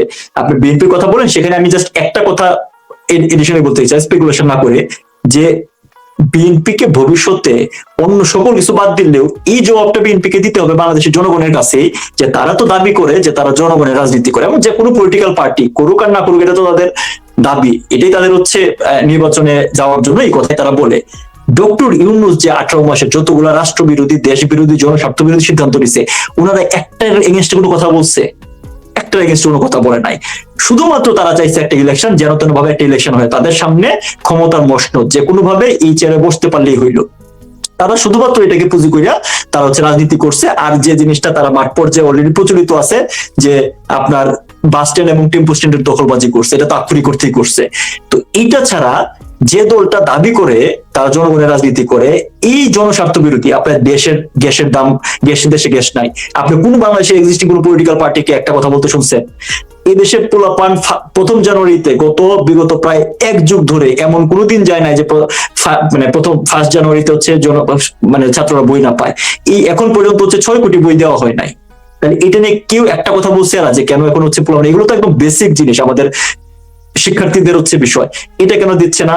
এদেশে মুদ্রাস্ফীতি বেড়ে এই অবস্থা, বাজারে জিনিসপত্রের দাম বেড়ে এই অবস্থা, এগুলো নিয়ে যে রাজনৈতিক দলগুলো বাংলাদেশের আওয়ামী লীগকে নিষিদ্ধ করছে, আওয়ামী লীগ পলিটিক্যাল স্পেয়ার এখন কথা বলতে পারতেছে না অ্যাক্টিভ থেকে, তারা আওয়ামী লীগের অ্যাক্টিভিস্ট যারা আছে, আমরা যারা আওয়ামী লীগ সমর্থক, আমরা আমাদের মতো করে সচেতন করার জন্য আমরা আমাদের মতো হচ্ছে ভয়েস রেজ করতেছি, কিন্তু বাংলাদেশের অ্যাক্টিভ জায়গা থেকে সেটা করাটা কঠিন। কিন্তু বাংলা আওয়ামী লীগ বাদ দিয়া বাকি যতগুলা দল এই ডক্টর ইউনূসের যমুনাতে সকাল সন্ধ্যা হাজিরা দিছে, তার একটাবার কেউ কোশ্চেন করছে যে আমাদের দেশের স্বাধীনতা সার্বভৌমত্বকে ধ্বংসকারী এই সিদ্ধান্তগুলো তুমি কেন নিচ্ছ? তাইলে এই বিএনপি থেকে শুরু করে এই গত 18 মাসে যতগুলা এক্সিস্টিং রাজনৈতিক দল এই ইউনূসের সাথে কোনো না কোনো পর্যায়ে ক্যাচ আপ করছে, রিলেশন করছে, তাদেরকে কিন্তু বাংলাদেশের জনগণের কাছে হচ্ছে আপনার জবাব দিতে হবে। এটা সাময়িকভাবে তারা হয়তো ক্ষমতার মসনদে যাওয়ার জন্য চিন্তা করতেছে, বাট এই ডিজিটাল এরার যুগে কোনো কিছু তো আনডকুমেন্টেড না।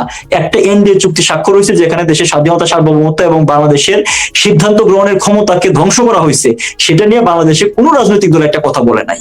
আমাদের আরাকানে, আমাদের হচ্ছে পার্বত্য চট্টগ্রাম এলাকায়, মানে ওই কক্সবাজার এই এলাকায় প্রতিনিয়ত আরাকান আর্মি এসে হচ্ছে আমাদের এখানে মাইন পুঁততেছে, আমাদের দেশের সাধারণ মানুষজন হচ্ছে আপনার হচ্ছে মাইনে পাড়া দিয়ে হচ্ছে অঙ্গহানি করতেছে, আমাদের এখানে আরাকান আর্মিরা আপনার প্রতিনিয়ত হচ্ছে আমাদের জেলেদের ধরে নিয়ে যাচ্ছে। এর একটা ব্যাপারে আপনি কোনো জায়গা থেকে কোনো ধরনের আপনার হচ্ছে রিপারকেশন শুনতে পারছেন? এক খালি শুনবেন হচ্ছে যে কোনো ভাবে একটা ভারত বিরোধিতা যদি আলাপ হয় সেটার মিছিলের সারিতে অনেকে স্লোগান দেয়, কিন্তু এজ এ হোল বাংলাদেশটাকে যে একটা ভঙ্গুর এবং হচ্ছে ফেল স্টেটে বানানো হয়েছে তার ব্যাপারে কিন্তু এই এক্সিস্টিং যে পলিটিক্যাল এন্টিটি গুলো আছে একজনও কথা বলে নাই। তাহলে আপনি যে তারেক রহমানের কথা বলে উনি যার সাথে যে বোঝাপড়া করেই যাক না কেন, বাংলাদেশের মানুষের কাছে তার একদিন এই জবাবটা দিতে হবে যে এই 18 মাসে তার দলের অবস্থান আসলে কি ছিল।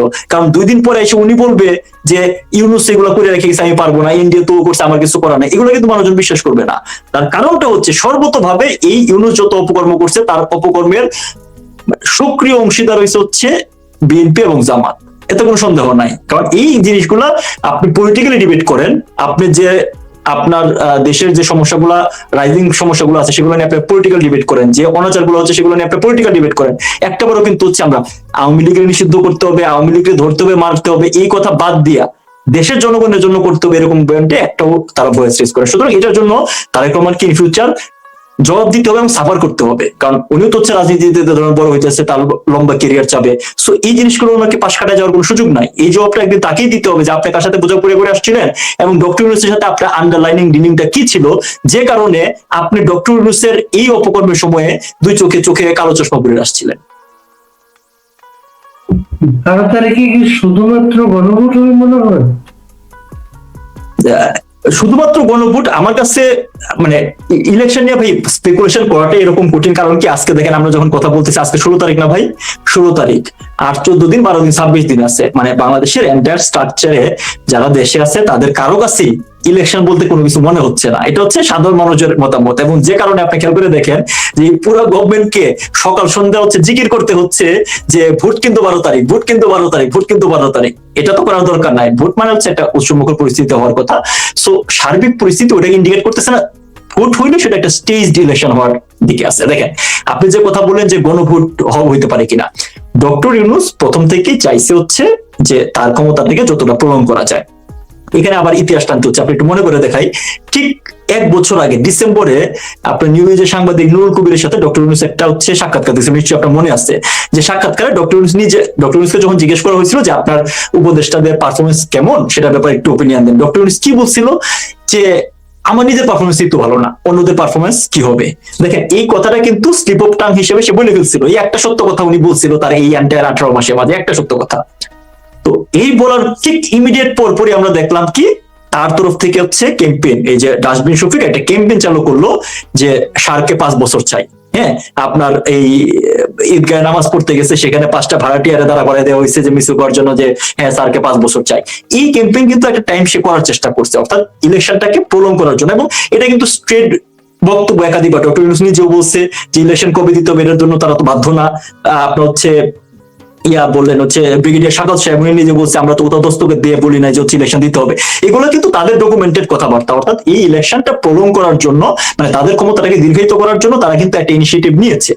একটা পর্যায়ে গিয়া যে জিনিসটা মনে হয়েছে যে যেহেতু বিএনপি শুরুতে ওই আপনার টেম্পো স্ট্যান্ড, বাস স্ট্যান্ড এগুলো নিয়েই তারা হচ্ছে আপনার খুশি ছিল শুরুতে। হ্যাঁ, একটা পর্যায়ে যখন বিএনপি ডিমান্ডটা বাড়তে শুরু করছে তখন তাদের একটা পর্যায়ে হয়তো মনে হয়েছে যে হচ্ছে যে ব্যালেন্স করা যাচ্ছে না, একটা ইলেকশন দিয়ে বের হয়ে যায়। এরকম সিদ্ধান্ত থেকে ইলেকশনের সিদ্ধান্তটা আসছে বলে আমার ব্যক্তিগত ধারণা।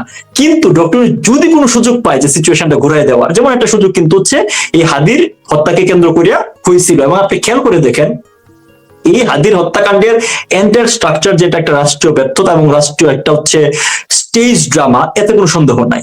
তার কারণটা হলো আপনার এই হাদির হত্যাকাণ্ডের পরে যে কে গুলি করছে তাকে ধরার মানে হত্যাকারীকে আইডেন্টিফাই হয়ে গেছে হচ্ছে হাফ এন আওয়ারের আগে, তারপরে তাকে ধরতে পারে নাই।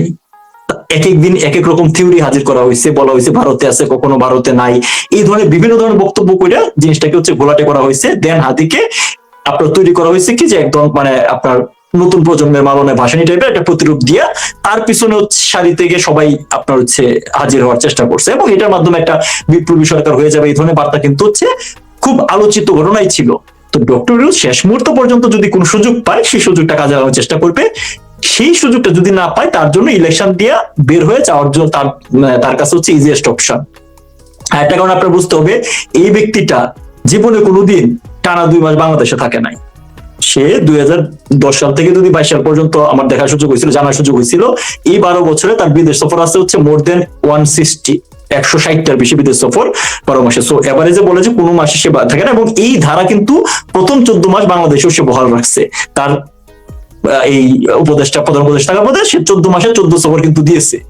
সো গত প্রায় 3-4 মাস ধরে সে বিদেশ যাইতে পারতেছে না। এটাও একটা বড় লিমিটেশন হইতে পারে যে ভাই কোনো মতে পথ ছেড়ে দিয়ে আমি যাই, আমার যা যা কামাই করানোর মোটামুটি ভাবে লেসর মোর তার ম্যাক্সিমামই হচ্ছে ডান, আর বাকি যেগুলা করার কথা সেগুলো এরকম ভাবে স্ট্রাকচারালি সে ইনপুট করে দিয়ে গেছে। পরবর্তী যারাই আসবে না কেন তারা আইদার তাদেরকে করতে বাধ্য হবে, অথবা তার নিয়োগকর্তারা পুনরায় ডক্টর ইউনূস অথবা তার মতো আর কাউকে আইনে আবার আমাদের উপর ফালাবে করার জন্য। এরকম সিস্টেম একটা স্ট্রাকচার তৈরি করে দিয়ে যাওয়া হয়েছে। তো যদি সে সুযোগ না পায় তাহলে হয়তো 12 তারিখে ইলেকশনে বের হইতে পারে, কিন্তু যদি ন্যূনতম সুযোগ পায় তাহলে সে রেফারেন্ডামটা করে এই হার পক্ষে জনসমর্থন নিয়ে সকল কিছু লিগালাইজ করে আরো ইনডিফিনিট টাইমের জন্য হচ্ছে সে ক্ষমতায় থাকার চেষ্টা করবে, এতে কোনো সন্দেহ নাই। আজকে দিল্লি প্রেস ক্লাবে আওয়ামী লীগের দুজন পরিচিত মুখ প্রেস কনফারেন্স করেছেন, এর রিঅ্যাকশন কি হতে পারে? এটা তো মূলত হচ্ছে আমি ইয়াতে প্রেস কনফারেন্স এটা হয়েছে যে আপনার যে এর যে রিপোর্টটা করা হয়েছে, ইউএন থেকে যে রিপোর্টটা করা হয়েছিল সেটার একটা হচ্ছে খুব চমৎকার একটা রিপোর্ট তৈরি করা হয়েছে, সেটার এগেইনস্টে একদম মানে ডকুমেন্টের প্রুফ সহ সেটা নিয়ে করা হয়েছে। এবং হচ্ছে আওয়ামী লীগ নেতার কথা বলছে। দেখেন ভাই, আওয়ামী লীগ তো তার পর্যায়ে থেকে বিভিন্ন জায়গায় আপনার হচ্ছে কথা বলছে, তাদের কার্যক্রম তাদের মতো করে হচ্ছে করছে, কিন্তু বাংলাদেশে বললাম যে এখানকার সুবিধাবাদী গোষ্ঠীটা এত স্ট্রং হয়ে গেছে, সো ইমিডিয়েট তারা তো আসলে কোনো কিছু কেয়ার করতেছে না। ধরেন আপনার ডক্টর ইউনূস এই 18 মাসে এই কাজগুলো কেন করতে পারছে বলে আপনার মনে হয়? তার কারণটা হচ্ছে তার তো কোনো ফিউচার চিন্তা নাই। যে আপনার এর পরবর্তীতে এটা কনসিকুয়েন্স কি হবে দেশ নিয়ে সে জীবনেও ভাবে নাই। সো দেশ মানুষ মানলো না বসলো তার কিছুই যায় আসে না, সো এই কারণে করতে পারছে। কিন্তু দেখেন আপনার আওয়ামী লীগের তরফ থেকে যখনই কোনো ধরনের হচ্ছে আপনার সিদ্ধান্ত বা অ্যাক্ট নিতে হয়, সেটা কিন্তু আওয়ামী লীগকে তার অ্যাটলিস্ট যে বৃহৎ জন গোষ্ঠী যার যে সমর্থক যারা আছে 30-35% প্রত্যেকেই কিন্তু খুবই ভালনারেবল সিচুয়েশনে আছে। সো আওয়ামী লীগের হাইকমান্ডকে কিন্তু যদি আমি এজ এ নিরাপত্তা বিশ্লেষক হিসেবে এটা বলতে পারি যে যে সিদ্ধান্তগুলোই নিতে হচ্ছে, এটা পলিটিক্যাল বলেন বা যাই বলেন না কেন, তাদের কিন্তু সর্বতোভাবে আওয়ামী লীগের তার কর্মী সমর্থকদের নিরাপত্তাটা আগে নিয়ে করতে হচ্ছে। কারণ বাংলাদেশে কি অবস্থা হচ্ছে আপনি জানেন, মারে সন্তানকে না পায়া মাকে হচ্ছে জায়নামাজে খুন করা হয়েছে। বাংলাদেশের ইতিহাসে এমন নির্লজ্জ মানে জঘন্য ঘটনা হয় নাই, এরকম হাজার হাজার ঘটনা কিন্তু বাংলাদেশে হয়েছে। সো আওয়ামী লীগকে এই কারণে হচ্ছে তার মতো করে আওয়ামী লীগ হয়তো হচ্ছে চিন্তা করতেছে। বাট আপনি দেখেন মাননীয় প্রধানমন্ত্রী একটা সময় কিন্তু তারা এই খালেদ মহিউদ্দিন বলছিল যে মাননীয় প্রধানমন্ত্রীর সাক্ষাৎকার দুনিয়ার কেউ নিতে চাবে না। তো মাননীয় প্রধানমন্ত্রীর সাক্ষাৎকার মানে জননেত্রী শেখ হাসিনার সাক্ষাৎকার তো আমরা দুনিয়ার টপ টায়ারের সকলগুলো প্রতিষ্ঠানগুলোতে দেখলাম। তো এটার ইম্প্যাক্ট আমি এইভাবে দেখি যে মানুষজন এই ভয়েস রেজ করার কারণে আগে তো হচ্ছে one side of the coin ছিল, এবং এই ডক্টর ইউনূসের প্রতি বাংলাদেশেরও একটা অংশের মোহ কিন্তু ছিল, ওয়েস্টার্নদের তো ছিলই, বাংলাদেশের একটা মনে না নোবেল বিজয়ী দেই না একটু সুযোগ, এই মোহ কিন্তু ভেঙে গেছে। এখন যখন আওয়ামী লীগের তরফ থেকে এই ধরনের অ্যাক্টিভিজম গুলো হচ্ছে, প্রেস কনফারেন্স হচ্ছে, মাননীয় প্রধানমন্ত্রী যখন ইন্টারন্যাশনাল বক্তব্য দিচ্ছেন, other side of the coin গুলা কিন্তু দেখতে পাচ্ছে মানুষজন, এবং যার কারণে কিন্তু এখন ইন্টারন্যাশনাল এরিয়ায় তো এটা নিয়ে আলাপ আলোচনা শুরু হয়েছে। এই গত কিছুদিন আগেও কিন্তু হচ্ছে আপনার যুক্তরাজ্যের হচ্ছে আপনার একজন সংসদ বব ব্ল্যাকম্যান উনি পার্লামেন্টে এই বিষয়টা আনছেন, যেখানে ধরেন হচ্ছে মাইনরিটি বাংলাদেশের যে সংখ্যালঘুরা যে হচ্ছে আপনার মানে ভয়াবহ একটা অনিরাপদ সিচুয়েশন বাংলাদেশে কাটাচ্ছে, কতটুকু সিচুয়েশন খারাপ হইলে আপনার স্বয়ং পোপকে বলতে হয় বাংলাদেশকে নিয়ে যে বাংলাদেশ এখানে হচ্ছে রিলিজিয়াস ভানারেবল গোষ্ঠীর উপর হচ্ছে আক্রমণ হচ্ছে। আপনি চিন্তা করে দেখেন যে বাংলাদেশের অবস্থা এই ডক্টর কোন জায়গায় নিয়ে গেছে, মানে 71-এর খানাদার বাহিনীর নির্মম নির্যাতনের বাদ দিলে এরকম সিচুয়েশন কিন্তু সংখ্যালঘু এই ওয়ার্ডটাই আমি খুব একটা মানে বলতে পছন্দ করি না কখনো, কিন্তু এটা তো বলতে হয় কারণ এটা এখন এটা একটা গুরুত্বপূর্ণ টার্ম হয়ে দাঁড়াইছে। যারা হচ্ছে রিলিজিয়াসলি যে মাইনর গোষ্ঠী আছে তাদের যে ভানারেবল সিচুয়েশন আছে, পোপ এটা নিয়ে কথা বলতেছে, ইন্টারন্যাশনাল এরানেতে এটা নিয়ে কথা হচ্ছে, এটাই সার্বিক আউটকামই কিন্তু হচ্ছে আওয়ামী লীগের যে বিভিন্ন জায়গা থেকে আওয়ামী লীগ যে বক্তব্য বিবৃতি গুলো দিচ্ছে, কথাবার্তা বলছে, তার একটা ইম্প্যাক্ট পড়তে শুরু হয়েছে বলে আমি মনে করতেছি, এবং এটা কিন্তু হচ্ছে খুবই দৃশ্যমান। এবং এই কারণেই কিন্তু খুব বেশি মাত্রায় কনসার্ন হচ্ছে ডক্টর ইউনূস যে মাননীয় প্রধানমন্ত্রী কথা জ্ঞান বলে, মানে ইন্ডিয়ার সাথে রিলেশন মনে হয় একটা জায়গাতে টিকে আছে, কিছু হইলে না হইলে উনি কথা বলতেছে, তো উনি তো সত্য কথা বলতেছে, উনি তো প্রভোকেটিভ কিছু কথা বলতেছে না, দুনিয়াকে এই প্রকৃত সিচুয়েশন তুলে ধরার চেষ্টা করা হচ্ছে। আপনি খেয়াল করে দেখেন এই ডক্টর ইউনূসের ব্যাপারে মাননীয় প্রধানমন্ত্রী যে কথাগুলো বলছে, ডক্টর ইউনূস তার থেকে 100 গুণ বেশি খারাপ, কিন্তু মাননীয় প্রধানমন্ত্রীর ওই কথাগুলোও কিন্তু একসময় পলিটিক্যালি মোটিভেটেড ছিল। অনেকে এই কথাও বলছে যে উনি পার্সোনাল ভেন্ডেটার থেকে কথা বলতেছেন। আজকে তো প্রমাণ হয়েছে যে দেশের সাধারণ মানুষজনের কাছে ডক্টর ইউনূস একদম কাগজে কলমে প্রমাণ করে দিয়ে গেছে যে উনি কতটুকু ভণ্ড, প্রতারক এবং হচ্ছে দেশ বিরোধী একটা শক্তি। তাহলে মাননীয় প্রধানমন্ত্রীর কথাগুলো তো ঠিক ছিল। তো ওই কথাগুলো যদি মানুষজন রিয়েলাইজ করতে পারতো, তাইলে এরকম অপশক্তি গুলো হচ্ছে এই দেশের উপর হচ্ছে জগদ্দল পাথরের উপর বসতে পারতো না। তো এখনো যে এই কথাগুলো ইম্প্যাক্ট মানুষজন তৈরি করে। আমার কাছে ব্যক্তিগতভাবে মনে হয় মাননীয় প্রধানমন্ত্রী এখন যে কথাগুলো বলতেছে, সেই কথাগুলোর ইম্প্যাক্ট উনি প্রধানমন্ত্রী থাকা অবস্থায়, মানে বাংলাদেশের সরাসরি, উনি তো এখন প্রধানমন্ত্রী আছেন কনস্টিটিউশনারি, বাংলাদেশে থাকা অবস্থায় যা বলতে তার থেকে বেশি ইম্প্যাক্ট তৈরি করতেছে। কারণ কি, এই কথাগুলা তার আগের কথার অনুরণ, একদম একই ফ্রিকোয়েন্সিতে উনি আগে যা বলে আসছেন, যে আশঙ্কার কথা করছেন বাংলাদেশ এক্স্যাক্টলি 18 মাসে সেই আশঙ্কা বাস্তবে পরিণত হতে দেখছে। সুতরাং ওনার কথা এখন অনেক রিলেভেন্ট এবং ওনার কথাও অডিয়েন্স অনেক বেড়েছে বলে আমি মনে করি। আমি ক্রস বর্ডার অডিয়েন্স পাচ্ছি এখন, নন পলিটিক্যাল, আপনার পলিটিক্যালি নিউট্রাল, আপনার লাল বদর বলেন, যাই বলেন না কেন, সকল জনরাতে এখন এই অডিয়েন্স তৈরি হচ্ছে যে না, উনি যে কথাগুলো বলছেন উনি তো আসলে ঠিক কথা বলছেন। পোপের বক্তব্যের রেজাল্ট কি আপনি দেখবেন? ভাই, সকল কিছুর বক্তব্যের রেজাল্ট কিন্তু হচ্ছে আপনি ইমিডিয়েট তো দেখতে পাবেন না, কিন্তু আপনি দেখেন এটা ইম্প্যাক্টটা দেখতে পাবেন। ইম্প্যাক্টটা কি আপনি দেখেন, পোপ তার জায়গা থেকে, পোপ তো আসলে কখনোই হচ্ছে অ্যাক্টিভলি কোনো কিছু বলে না, ওনাদের জাস্ট বক্তব্য দেয়। আপনি ইম্প্যাক্টটা দেখেন, বিশ্বের কোনো দেশ আমাদের ভিসা দিচ্ছে না ঠিক মতো। ভাই আপনি তো জানেন, অস্ট্রেলিয়া আমাদেরকে হচ্ছে টায়ার 1-এ নিয়ে আসছিল, যেটাও কিন্তু হচ্ছে ইউনূস তার ক্রেডিট দাবি করছে, কারণ এটা হচ্ছে এই ইন্টারিম হওয়ার পরে হয়েছিল, অথচ সেটা কিন্তু হচ্ছে আগের গভর্নমেন্টের কিউমুলেটিভ আপনার হচ্ছে এফোর্টের ফল। তার কারণটা হচ্ছে বাংলাদেশে কিন্তু আমরা দেখে আসছি, আমাদের সময় ছিল, একটা সময় ছিল ঢাকা ভার্সিটি, বুয়েট বলেন, একটা বড় বড় মানে এই যেগুলো অ্যাপারেন্টলি ভালো প্রতিষ্ঠান, আমি মানে কোন প্রতিষ্ঠানের নামে খারাপ বলতেছি না, বাট অ্যাপারেন্টলি ভালো প্রতিষ্ঠানের ভালো স্টুডেন্টরা কিন্তু বাইরে চলে যাইতো। বাট বাংলাদেশে এমন একটা স্ট্রাকচার তৈরি হয়েছিল গত 12-13 বছরে, বুয়েটের সবচেয়ে ব্রিলিয়েন্ট ছেলেটা, ঢাকা ডিএমসির ব্রিলিয়েন্ট ছেলেটা, ঢাকা ভার্সিটির ব্রিলিয়েন্ট ছেলেগুলো কিন্তু বিশেষ চাকরিতে প্রচুর হারে আসতেছিল। তার কারণটা কি, নিয়োগটা ফেয়ার, চাকরিতে সম্মান আছে, সরকার ভালোভাবে অর্গানাইজ করতেছে, এখানে হচ্ছে কোনো ধরনের হচ্ছে দলীয় লেজুর ভিত্তি ছাড়া চাকরিটা করা যেতে পারে। এই কারণে কিন্তু এই মানুষজন হচ্ছে যে এই মেধার যে আপনার ব্রেন ড্রেন যেটাকে বলে, সেটা কিন্তু কমে আসতেছিল, যে কারণে হচ্ছে আমরা অস্ট্রেলিয়াতেও ভিসা ক্যাটাগরিতে টায়ার 1 থেকে টায়ার 1-এ উঠছিলাম, ওভারনাইট সেটা হচ্ছে টায়ার 3-তে নেমে গেছে।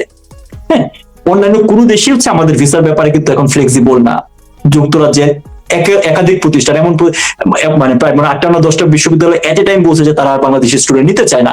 এর মাঝে একটা বিশ্ববিদ্যালয় আছে যে বিশ্ববিদ্যালয়ের আপনার হচ্ছে অর্নামেন্টাল ভিসি ছিলেন হচ্ছে আমাদের এই মহামান্য ইউনূস। চিন্তা করে দেখেন, সেই প্রতিষ্ঠানও বলে দিচ্ছে যে না, এই ইউনূস আমাদের ভিসি গিয়া দেশ যেমন চালাচ্ছে, ওইখান থেকে আর বাংলাদেশের থেকে আর লোক আনা যাবে না। So that is the situation, যে পোপের ইম্প্যাক্টের কারণে, এই যে পোপের ইম্প্যাক্টে পরে দেখেন ব্লক ব্ল্যাকমেল কথা বলছে, আস্তে আস্তে বিভিন্ন গোষ্ঠী, কিন্তু এর আগে হচ্ছে যুক্তরাজ্যের 5 জন এমপি কথা বলছে, আমরা মার্কিন যুক্তরাষ্ট্রে বিভিন্ন ধরনের হচ্ছে আপনার যারা হাউস অফ মেম্বার আছে তারা কথা বলছেন, ভয়েসটা হয়তো হচ্ছে আস্তে আস্তে হচ্ছে রেইজ হচ্ছে। কিন্তু পোপের বক্তব্য এটা একটা ভ্যালিডেশন না, ইন্ডিকেশন দেয় যে বাংলাদেশ ভালো নাই। দ্যাটস ট্রু, কারণ ক্যাটাগরিক্যালি কিন্তু এই ডক্টর ইউনূসের সরকার আপনি ডিনাই করে যাচ্ছিল যে বাংলাদেশ কোনো ধরনের মাইনরিটি সমস্যা হয় নাই, মাইনরিটিতে কোনো ধরনের হচ্ছে ভায়োলেন্স হচ্ছে না, এটা ইন্ডিয়ার প্রপাগান্ডা। সকল কিছুতে এই ইন্ডিয়া দেখা, এটা হচ্ছে যেটা বললাম, ডক্টর ইউনূস তার ক্ষমতায় বসার আগেই চোখ ওইদিকে মানে সিসিটিভির মতো ওইদিকে রেখে দিয়েছে যে যা কিছুই হবে না কেন আমরা ইন্ডিয়ার উপর দোষ চাপাই দিব। আলটিমেটলি কিন্তু হয়েছে তাই। গত এই 18 মাসে যে কোনো কিছু হালাল করতে গিয়ে আপনি আর কিছু না পারো, ইন্ডিয়া কেন্দ্রিক একটা হচ্ছে আওয়াজ মাঠে তুলে দাও সবকিছু। ইভেন হাবির হত্যাকাণ্ডের ক্ষেত্রেও একই জিনিসই হয়েছে, যে ইন্ডিয়ার দিকে হচ্ছে আওয়াজটা তুলে দেওয়া হয়েছে। সো সকল কিছুকে এই ইন্ডিয়ার প্রপাগান্ডা বইলা পাশ কাটায় নেওয়ার যে আপনার বিষয়টা ছিল, সেটা আর তারা পারবে না। সেটা পোপের বক্তব্য থেকে এই একটা জিনিস এভিডেন্স হিসেবে থেকে যাবে, ইতিহাস হিসেবে থেকে যাবে। এই বক্তব্য তো হচ্ছে আপনি আন্ডান করার কিছু নাই, যে এই টেনিওরটা এরকম ছিল যেখানে স্বয়ং পোপকে বলতে হয়েছিল এই দেশের রিলিজিয়াস মাইনরিটি গোষ্ঠীর উপর হচ্ছে ভায়োলেন্স হচ্ছে, তারা ভালনারেবল সিচুয়েশনে আছে। ভারতের যদি ইলেকশনটা হয়ে যায়, ইন্ডিয়ার স্ট্যান্ড কি চেঞ্জ হতে পারে? দেখেন, ইন্ডিয়ার তো ধরেন হচ্ছে যদি মানে গত আপনার 18 মাসে যদি আপনি দেখেন, ইন্ডিয়া খুবই মানে ডিপ্লোমেটিক্যালি খুবই হচ্ছে আপনার সাউন্ড ভূমিকা রাখছে। সাউন্ড ভূমিকা মানে কি, কোন ধরনের হচ্ছে ইমেচুর কোনো বক্তব্য দেয় নাই। তারা যতগুলো কথাবার্তা বলছে তারা খুবই আপনার হচ্ছে কি বলে ডিপ্লোমেটিক, একদম টেক্সট বুক মেনটেন করে। কিছু কিছু ক্ষেত্রে ছাড় দিছে, যেমনটা আমি বললাম যে যে কোনো দেশের এমবিসি হচ্ছে সেই দেশের হচ্ছে সোভারেন এন্টিটি, এবং যে কোনো দেশের এমবিসির উপর আঘাত মানে কিন্তু ওই দেশের উপর আঘাত হিসেবে ধরা হয়। তো এত কিছু হওয়ার পরেও কিন্তু ইন্ডিয়া কোনো ধরনের অ্যাগ্রেসিভ স্টেটমেন্ট মেক করে না, কারণ ইন্ডিয়া তো এজ এ হোল বাংলাদেশকে একটা মানে বাংলাদেশের মানুষজনের সাথে তারা হচ্ছে একটা গুড রিলেশন, বাংলাদেশকে এটা তারা গুড এলাই হিসেবেই পাইতে চায়, এটা প্রমাণ, এবং এটা কিন্তু প্রমাণিত। তা না হলে হচ্ছে আপনার 2005 যখন হচ্ছে আপনার 10টা অস্ত্র আসলো, এরপরেও কিন্তু হচ্ছে দিস সিঙ্গেল ইনসিডেন্ট আপনার হচ্ছে একটা যুদ্ধ শুরু করার জন্য এনাফ, তারপরেও কিন্তু তারা কোনো ধরনের হচ্ছে অ্যাডভার্স এর ধরনের সিদ্ধান্তের দিকে যায় না। তো ইন্ডিয়া সর্বতভাবে, আমি যতটুকু ইন্ডিয়াকে দেখছি বা বুঝতে পারি, যে ইন্ডিয়া সর্বতভাবে বাংলাদেশের সাথে একটা গুড হারমোনিয়াস রিলেশন রাখতে চায়। তারাও পরিস্থিতি অবজার্ভ করে কোন দিকে যাচ্ছে, কারণ ডক্টর ইউনূস এই দখল করে ফেলার পরেও তো তাদের আসলে পার্শ্ববর্তী একটা দেশের পক্ষে তো ইমিডিয়েট কোনো কিছু করার সুযোগ নাই। তারা হয়তো পরিস্থিতি পর্যবেক্ষণ করবে, অবভিয়াসলি মাইনরিটি ইস্যুটা তাদের জন্য একটা বড় ইস্যু হয়ে থাকবে, এবং তাদের যে সিকিউরিটি কনসার্ন গুলো আছে সেটা একাধিকবার তারা হচ্ছে বাংলাদেশকে জানাইছে বিভিন্ন ইস্যুতে। আমাদের ক্রস বর্ডার যে ইস্যুগুলো আছে, এক্সট্রিমিজমের যে ইস্যুগুলো আছে, এগুলো নিয়ে তারা অবজার্ভ করেই তাদের স্ট্যান্ড ক্লিয়ার করবে। আমার মনে হয় না তারা ওভারনাইট মানে ইলেকশন শেষ হওয়ার সাথে সাথে আপনি কোন ধরনের হচ্ছে ইমিডিয়েট কোনো স্টেটমেন্ট বলেন, বা স্টেটমেন্ট তো অলংকারিক স্টেটমেন্ট অনেক কিছু আসে, কিন্তু যদি আপনি স্ট্যান্ড পয়েন্ট বলতে চান, আপনি 12 ফেব্রুয়ারি ইলেকশন হয়ে যাওয়ার পরে ইমিডিয়েট কোনো স্ট্যান্ড পয়েন্ট পাবেন না, ইট উইল টেক টাইম। আমি পলাশ, আপনাকে অনেক ধন্যবাদ, চমৎকার আমরা অনেক আলোচনা করলাম। ভাই লাস্টে একটা কথা বলে শেষ করবো, মানে এটা বলা দরকার, সাধারণ মানুষজন অনেক ভাই বুঝতে চান। আমাদের মূল কথা তো একটা জিনিসে, যে মানুষজনকে একটু বোঝানোর চেষ্টা করি যে ভাই আমরা কত খারাপ অবস্থায় আছি। তো বাংলাদেশের মানুষের মানে ডক্টর সব শেষ করছে, আমি কোনো ডেটা ইউজ করলাম না এই কারণে যেন হচ্ছে মানুষজন একটু বুঝতে পারে। ডেটা বললে তো অনেক ডেটা বলা যায়। এই বাংলাদেশের মানুষজনের একটা পয়েন্টে এসে এক হইতো, বলতে হচ্ছে ক্রিকেট। আপনি খেয়াল করে দেখেন, এই ক্রিকেটটা ধ্বংস করে দিয়ে গেছে, এই ক্রিকেটটা ধ্বংস করেছে। যে মুস্তাফিজ, আইপিএল একটা দেশের tournament, internal tournament, domestic tournament, like আর কিছুই না, সেটার থেকে দল পাই না বললে হচ্ছে আমরা যেভাবে বাংলাদেশের সরকারের তরফ থেকে বক্তব্য দেওয়া হইলো, আমাদের এই আসিফ নজরুল সকল বিষয়ের আপনার হচ্ছে যে মানে পূর্বাভাস করে রাখছে তার বক্তব্যে, এবং তার ভণ্ডামিটা প্রতি মুহূর্তে প্রকাশিত হয় তার নিজের ফেসবুক স্ট্যাটাস দিয়েই। সে যে ধরনের বক্তব্য মেক করছে, আপনি জাস্ট চিন্তা করেন যে ইন্ডিয়ার কথা বললেন না, ইন্ডিয়া তো অবভিয়াসলি আইসিসি একটা পাওয়ারফুল গ্রুপ, ঠিক আছে। ইন্ডিয়া যদি অ্যাডভার্সলি চিন্তা করতো, সাকিব কে নিয়ে যখন হচ্ছে আসিফ মাহমুদ সজিব ভুঁইয়া স্টেটমেন্ট দিয়েছে যে আমি তাকে খেলতে দিই নাই, ইমিডিয়েটলি সেই অবস্থায় বাংলাদেশের আইসিসি সদস্যপদ থেকে শুরু করে সকল কিছু হচ্ছে আপনার ব্যান হয়ে যাওয়ার কথা। আপনার নিশ্চয়ই সাউথ আফ্রিকার কথা মনে আছে, সাউথ আফ্রিকা কেন হচ্ছে আইসিসি থেকে ব্যান ছিল, এই স্টেটমেন্টের পরে কিন্তু বাংলাদেশে ব্যান হয়ে যাওয়ার কথা। আপনি চিন্তা করে দেখেন যে আসিফ মাহমুদ একটা বাচ্চা পোলা, হ্যাঁ, হাজার হাজার কোটি টাকা বানাইছে দুর্নীতি করিয়া, সেই ছেলে বলতেছে যে সাকিব আল হাসান আমি খেলতে দিই নাই, গর্বের সাথে বলতেছে। এবং তার কন্টিনিউটিতে তারপরে যে আসিফ নজরুল বসছে, সে যে ধরনের স্টেটমেন্ট মেক করতেছে, এবিসিবির যে বোর্ড চেয়ারম্যান আসিফ আকবর সঙ্গীত শিল্পী, সে যে ধরনের স্টেটমেন্ট মেক করতেছে, তাতে আমাদের ক্রিকেটটার অবস্থা মানে কেউ কিন্তু দেখেন বাংলাদেশ দেশ নিয়ে ডক্টর ইউনূস বিভিন্ন জনের সাথে চুক্তি করে ফেলতেছে, এর সাথে সাধারণ মানুষজনের কোনো হচ্ছে যোগসূত্র নাই, কিছুই জানে না, তার স্বার্থ নেই। একইভাবে ক্রিকেট নিয়েও তারা দেশের সাথে বিভিন্ন অংশে ফাইট করে ফেলতেছে, কিন্তু আমাদের ক্রিকেটারদের আসলে কি চাওয়া না চাওয়া, তাদের ভালো কোন দিকে হয়। আজকে আইসিসি থেকে নিষেধাজ্ঞা আসলে আমাদের এই একটা ক্রিকেটার তো ওভারনাইট হওয়া যায় না, যে 2 বছর পড়লাম চাকরি পরীক্ষা দিলাম হইলাম। যে ছেলেগুলা সারা জীবন আপনার মানে বোঝার পর থেকে এই ক্রিকেটটাকে ধ্যান জ্ঞান করে ক্রিকেটার স্বপ্ন দেখছে, তার কারণটা হচ্ছে যে এখন ক্রিকেট একটা প্রফেশন হিসেবে নেওয়া যায়, তাদের কি হবে এই জিনিসটা কিন্তু চিন্তা করে নাই। হ্যাঁ, আমাদের কেনিয়াকে কিন্তু এভাবে বিশ্বকাপের সেমিফাইনাল খেলার পর থেকে হচ্ছে ক্রিকেট থেকে হারাই যাইতে দেখছি। সো এই ক্রিকেটটাকেও কিন্তু এরকম একটা হচ্ছে, এবং তাদের যে বোর্ড মেম্বার একটা আপনার বোর্ডের পরিচালক নাজমুল কি ধরনের আপনার অসভ্য আপনার অভদ্র টাইপের কমেন্ট করছে দেখেন।